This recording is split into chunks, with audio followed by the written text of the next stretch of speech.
everybody. Welcome back to the Saturn Return series we're doing here on YouTube. This is Krista. Hi. This is how I wave in the street because I want to be disarming. So I go. My son waves like this. That's amazing. Because it's like, if you're not going to hit someone if they're like. Totally. Please don't hurt me. And I'm Lindsay, and you all have submitted the most incredible Saturn Return stories. We've been blown away by the intensity, the beauty, and everything in between. And our intention here is to read your stories, share a little bit about our stories related to yours, because so many connections, and comment as your Saturn Return big sisters a little bit. Find the trends, find the lessons and themes within it, and make you feel less alone. Yeah. That was something that we really, really felt during our journey and awakening, was I felt so alone. And so a goal that we have is to make you feel less alone, because you're not. You're not alone. Okay, let's get into it. I've been in my Saturn return for the last 2 years, and I just found out yesterday that I'm in the last 2 months of it thanks to your calculator. Link the calculator below. Thank you, link calculator. but also, what the fuck? Everything makes sense now. So 2 years ago, and what felt like all at once, I landed in a huge identity crisis, which I think is a huge theme of your Saturn return. You could feel like, who am I? Big question. I had no boundaries with my family's toxic habits, was the most unhealthy physically I'd ever been, didn't feel purpose outside of my career, but felt an inner calling to do something greater, no self-confidence, began deconstructing my devotion to the Mormon religion, had deep friendship wounds that prevented me from getting close with anyone, and what was mental fortitude was actually avoidance to facing deep traumas I had suppressed. Wow, okay. Let's break it down. I think what's really big is the family habits. Yes. I think one of the big aspects of the Saturn return is really recognizing and realizing the patterns that you're in from a familial perspective. So Saturn is like the taskmaster planet. It's like the grandfather. It's really going to pull you apart from really deep ways of being. And I think during that time as well, I was really looking at the relationship that I had with my mom. That was big. My mother wound healing I really did during that time. And you were doing your own family looking at. Yeah, I think there was a lot of codependency and enmeshment in my family at times. And I hear this from a lot of people where, kind of pulling back from your family, even though it is completely normal and completely healthy to individuate, is seen and experienced by other people as wrong, as, like, what's wrong with you? Is everything okay? Because for so long, so much of your identity was being a part of this family system in that way. And so I really experienced this individuation during my Saturn return, where I moved to LA. So I was quite far from my family, and I just wasn't in the mix with them on the daily. And it was a necessary time to kind of understand what shoulds were running my life, the shoulds that I feel like I grew up with, where it's like, you should be pursuing this career in this way and go at it until you make it, and so many others. And I just kind of had to shed those and really rewrite those for myself. And honestly, moving back now to where my family is, or closer to, it's been so beautiful to come back as like more of who I really am meant to be. And even though at first it was a little awkward for my family, it's been they're like, what's she doing here? Well, I mean, they were you walk in, they're like, They were so glad I was back, but it's like, obviously you're different, And I think sometimes we can micromanage how other people experience us. And it was really my work to just allow my family to like resituate in the system that we were in, and trusting that when I am choosing things and environments and whatever for who I really am from that place, people catch up, But if I'm operating as the person I was and who they related to, then the system doesn't update. Yeah.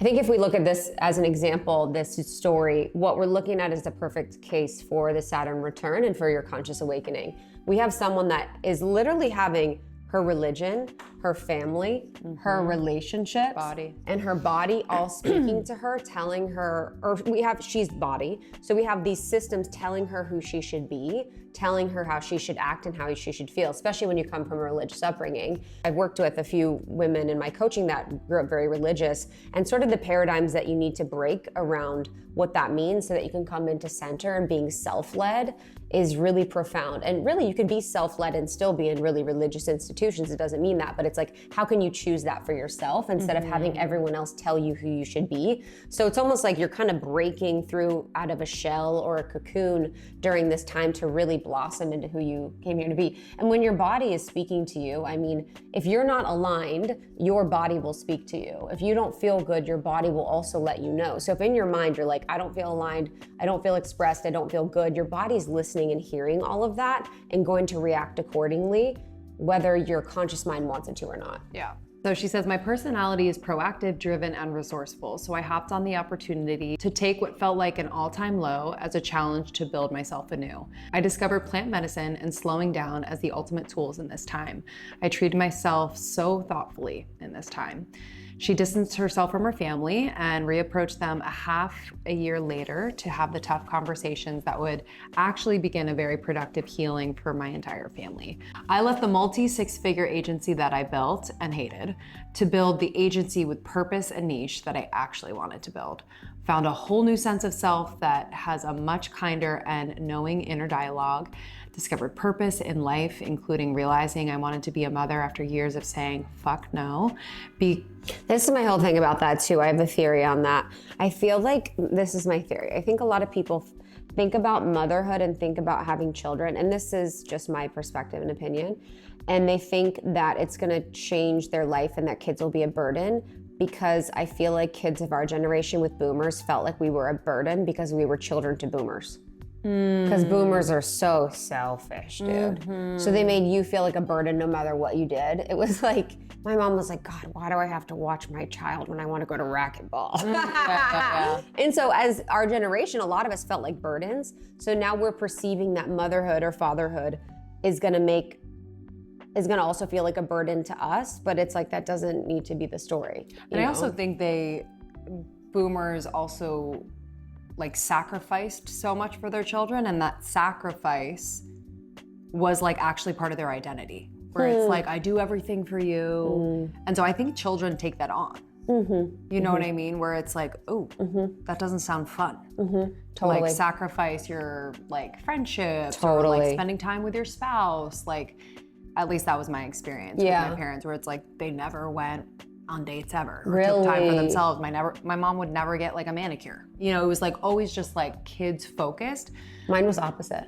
Interesting. Yeah. Not kids focused. Yeah. So it's just, I think both can have that effect on kids where it's like, I'm a lot for you. Yeah. I'm kind of affecting your life, and I know there's positive things that I'm affecting, but like also it can be a lot. And that's if you think about too, the transformation that happens during a Saturn return of your identity. So your identity is just up for grabs during your late 20s, Saturn return period. And motherhood is a huge thing that comes up during that time. You know, if you want to be a mother or not, a lot of people are stepping into that portal in their late 20s, early 30s, you know, obviously later nowadays, but some people hold so tightly to being a mother or not being a mother that it's just a showing of how powerful this time is, because even the deepest of identities that we hold on to can shift. So someone that's like, I've never wanted to be a mom is now like, actually, I do want to be a mom. Yeah.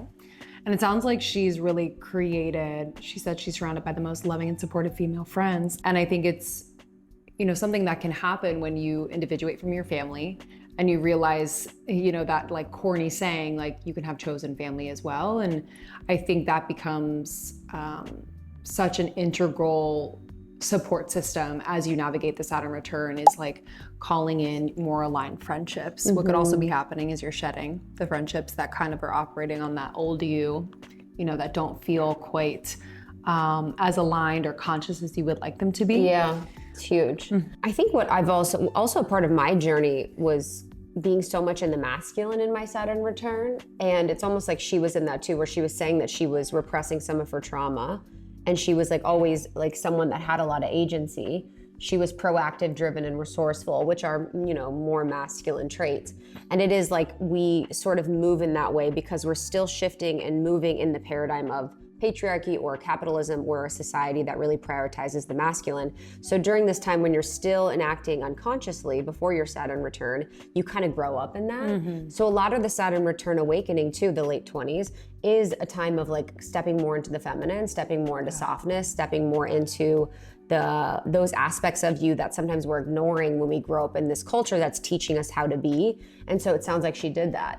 She's becoming more holistic. She's listening to her inner dialogue. She was really choosing herself. She now has an agency and a way of being and creating that's more in alignment with herself. Yeah, 100%. Also wanted to talk about, I don't know if you did this too, with the family taking that break. Taking that intentional break from the family and coming back. I did this in college. I was like, we struggled. There's a lot going on in my family in college. When I was in college, and I remember in my mind one point, it's so funny when I have these moments of consciousness in my life where I was just like, I just had this, don't drink, break up with this person, do this thing, do that. And it's like, woo. And it was like, take a break. And I just stopped communicating with my family for a while.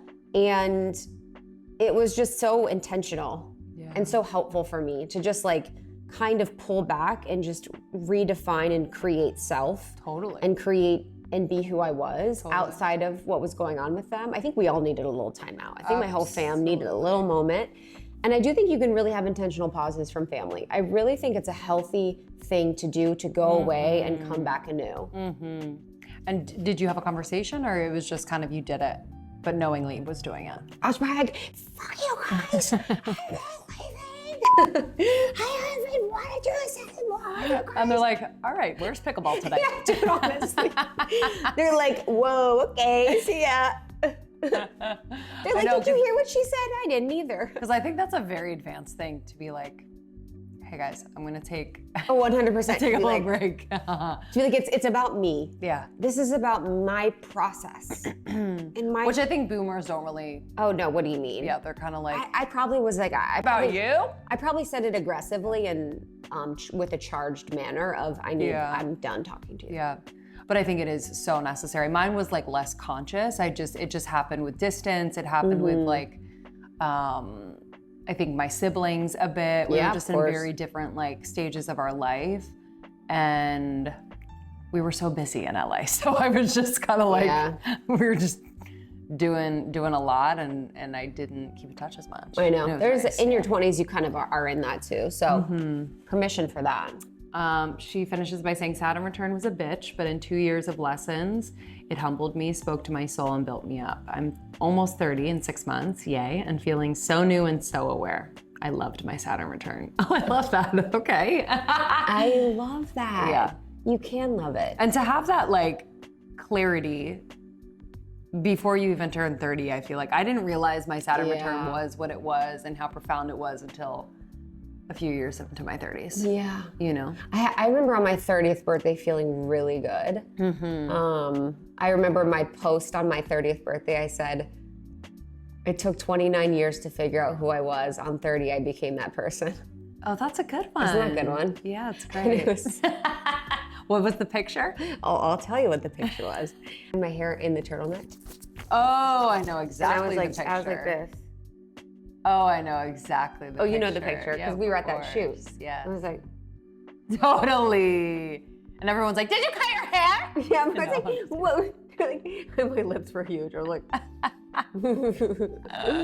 I did really feel like myself, so 30 was a good one. I also wanted to say too, I love how she came back to the faith in a way that felt good for her. So sometimes I think this was actually something that we went through together, maybe a little post-Saturn return, but was redefining our faith in relationship to God. You know, I grew up really Catholic, and I grew up in a place where it was pretty religious. Everyone was really conservative, Catholic or Christian in Ohio, and I had to really come back and find my own way with God, my own way with my faith and spirituality, and that is such a defining factor of who you are and who you become. And I think for her to find her own way outside of the Mormon church or inside of it in a way that feels good for her is beautiful. Yeah, I think we hear from a lot of people where it's, you know, people feel like they're having a spiritual awakening, or maybe they even like leave God or completely go to kind of like the more atheist realm and then kind of swing back to, oh, wow, I can define this for myself. Yes. You know, we forget that, because I think religion can have such a hold on us, and we forget that we can truly define it for ourselves and access God from wherever. I love that one. Okay, thank you guys. I love that one. So the themes for that one are letting go to allow what's meant to be. So she let go of her identity with religion. She let go of her identity with the business. She let go of her identity of not wanting to be a mother. So just by letting herself strip away and get curious about these identities, she was really allowed to step in who she was meant to be at this time, which was someone that was happier and more whole than ever. So this one was about shedding and letting go. Thank you all so much for submitting these stories. If you could share your Saturn Return story below in the comments, we would love to read them. I'm sure other people would too. Our intention is just to make you all feel less alone. This is a period of time that every single person on earth goes through. And when you know what's happening and that there is purpose in it and that this is a vehicle for transformation, it becomes a little less chaotic. Totally. A little less overwhelming. So we're here for you. Thank you, and we will see you on the next one. See you soon.